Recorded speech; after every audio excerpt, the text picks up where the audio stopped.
Assalamualaikum warahmatullahi wabarakatuh. Selamat datang kembali di akun Cahtar22, di mana pembahasan di kali ini adalah masa riwayat Raden Mas Imam Kosupangat. Menurut akun Cahtar22, sebelum melihat jauh ke depan mengenai perkembangan persaudaraan Seati Trate sekarang ini, kita ingatkan julukan Pendita Wesi Kuning. Siapakah Pendita Wesi Kuning itu? Ia dikenal seorang yang berdedikasi tinggi. Dalam kamus hidupnya, tidak ada kata menyerah dalam menghadapi tantangan. Pola hidupnya sederhana, meskipun ia sendiri dilahirkan dari keluarga yang bermartabat. Penerus Trah Kusuma, Rebesing Madu, Amaratapa Wijiling, Handa Warih, kiatnya sepiro gedene sengsara yen tinompo amung dadi cubo. Dan kiat itu dihayatinya, dijabarkan dalam lakunya sampai akhir hayatnya. Ia teguh dalam pendiriannya, yakni mengabdi pada sesama, maka orang-orang pun memberi julukan Pendita Wesi Kuning. Konon julukan ini mengacu pada warna wesi kuning sebagai senjata kedewataan yang melambangkan ketegaran, kesaktian, kewibawaan, sekaligus keluluhan. Ketika ia ditanya siapakah orang yang paling dicintainya di dunia ini, ia akan menjawab dengan tegas, ibu. Dan ketika ia ditanya organisasi apakah yang paling dicinta selama di dunia ini, maka ia pun akan mengatakan Persaudaraan Seati Trate. Dua jawaban itu di atas pertanyaan mengacu pada kedalaman rasa itu. Telah dibuktikan tidak hanya ucapan belaka, tetapi kerja nyata. Hampir sepanjang hidupnya, waktu, tenaga, pikiran, dan jiwanya dipersembahkan demi bakti kepada keduanya itu, yakni ibu, seorang yang telah berjasa atas keberadaan di dunia ini, dan Persaudaraan Seati Trate, sebuah organisasi menemukan jati diri sekaligus ajang dharma baktinya dalam rangka mengabdi kepada sesama. Dialah Raden Mas Imam Kosupangat, putra ketiga dari Pendawa V, yang lahir dari garba Raden Ayu Kosmiyaton dan Raden Mas Ambar Kwesensi, bertepatan pada hari Jumat Pahing tanggal 18 November 1938 di Madiun. Kakek beliau, Kanjeng Pangeran Ronggo Aryo Kusnoningrat, adalah Bupati Madiun, dan nenek Dejuwito atau R.A. Pangeran Ronggo Aryo Kuswoningrat merupakan figur yang disegani pada saat itu.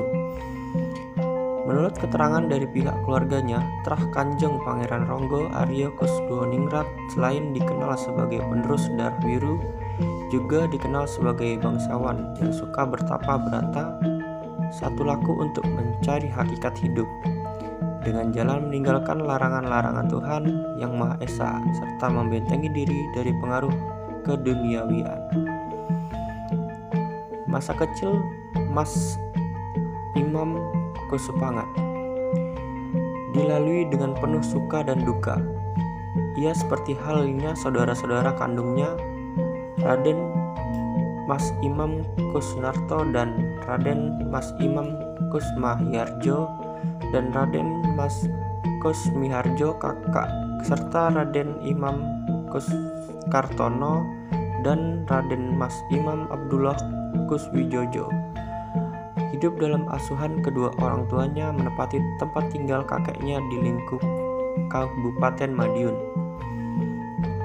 Semasa kecilnya, Raden Imam Kosupangat belum menunjukkan kelebihan yang cukup berarti di sekolah dasar. Ia bukan tergolong siswa yang paling menonjol. Salah satu nilai lebih yang dimilikinya barangkali hanya karena keberaniannya. Selain ia sendiri sejak kecil sudah dikenal sebagai bocah yang jujur dan suka membela serta suka menolong teman-teman sepermainannya. Ketika umur 13 tahun, semasa ia haus damba kasih dari ayahanda, nasib berbicara lain. Raden Ambar Kwesensi, ayahanda tercinta, dipanggil ke hadiran Tuhan Yang Maha Esa, tepatnya pada tanggal 15 Maret 1951. Sewaktu ia masih duduk di kelas 5 SD, Raden Mas Imam Kosupangat kecil pun seperti tercerabut dari dunia kanak-kanaknya. Peninggalan orang tua yang dicintainya itu sempat menggetarkan jiwanya. Namun kematian tetap kematian, tidak seorang pun mampu menolak kehadirannya. Begitu juga yang terjadi pada RM Ambar Kwesensi. Hari-hari berikutnya, Raden Mas Imam Kuspangat dihasut langsung oleh Ibu Rakosmiato Ambar Kosmiatun. Di waktu-waktu senggang, ibundanya sering kali mendongeng tentang pahlawan-pahlawan yang dikenalnya dan tidak lupa memberi patuah hidup berawal dari tata krama pergaulan, tata krama menembah, bertakwa pada Tuhan Yang Maha Esa sampai merambah pada pengertian budi luhur dan mesubrata.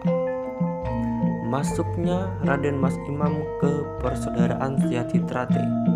Benih luhur yang ditanamkan ibundanya itu lambat laun ternyata mampu mengendap dan mengangkap di dalam jiwa Raden Mas Imam Kuspangat. Ia lebih akrab dengan panggilan Aryo. Perhatiannya terhadap nilai-nilai budi luhur kian mekar bagai bak trate. Di tengah telaga semenjak kecil sudah menyukai laku tirakat seperti puasa dan lain-lain. Sejalan dengan itu, sikapnya mulai berubah. Ia mulai bisa membawa diri, mendapatkan perasaan serta menyadari keberadaannya. Gambaran seorang Aryo kecil sebagai bocah ingusan sedikit demi sedikit mulai ditinggalkannya.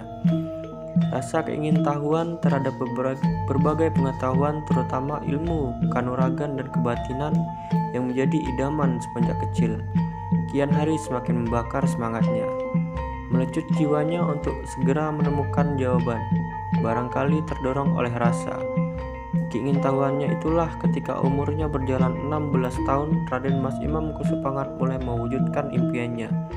Di sela-sela kesibukan sebagai siswa SMP, ia mulai belajar pencaksilat di bawah panji-panji persaudaraan Setyaki Trate.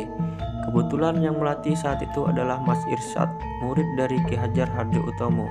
Selang 5 tahun kemudian, di tahun 1959, setelah tamat dari SMA Nasional Madiun, ia berhasil menyelesaikan pelajaran persaudaraan Setyaki Trate dan berhak menyandang gelar pendekar tingkat 1.